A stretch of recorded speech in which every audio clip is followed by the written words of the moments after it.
Hello बच्चों, let's see this question. The plate separation in a parallel plate condenser is T and plate area is given as capital A.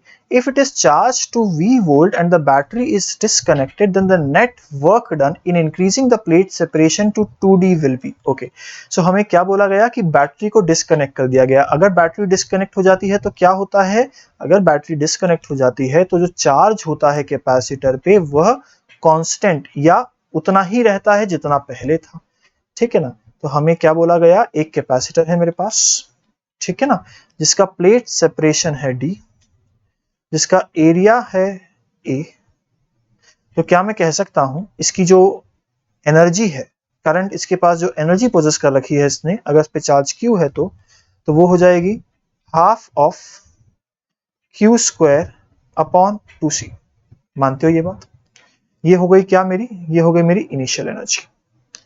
अब मैं बात करूं कि अगर मैंने इसका प्लेट सेपरेशन को बढ़ा के कितना कर दिया, 2D कर दिया, तो मैंने क्या किया, इसका प्लेट सेपरेशन बढ़ा के अब 2D कर दिया.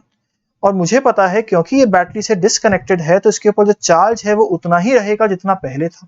पहले भी यहाँ पे प्लस Q और माइनस Q था. तो क्या अब मैं कहूंगा जो इसके अंदर एनर्जी फाइनल हो जाएगी वो हो जाएगी हाफ टाइम्स Q स्क्वायर. अब यहाँ पे जो पहले C था वो पहले तो था epsilon not A by D, लेकिन अब कितना हो गया, epsilon not A by 2D. यहाँ पे पहले था epsilon not A by D. तो क्या ये जो वैल्यू है वो बेसिकली C बाई 2 की आधी रह गई, सॉरी C की आधी रह गई.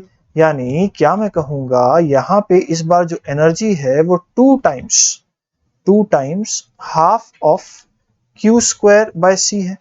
और जो वर्क डन होगा वो क्या होगा, जो फाइनली एनर्जी सिस्टम के पास है माइनस जो पहले एनर्जी थी, यानी जितना भी इंक्रीज होगा उतना ही तो वर्क डन में जाएगा. और इसको अगर सॉल्व करेंगे तो कितना आ गया, half of Q square by C. इसको मैं लिख सकता हूँ, क्या लिख सकता हूँ भाई, Q स्क्वायर का मैं लिख सकता हूँ CV. So half of CV square या फिर epsilon not A V square upon 2D. और यह मेरा फाइनल आंसर हो जाएगा.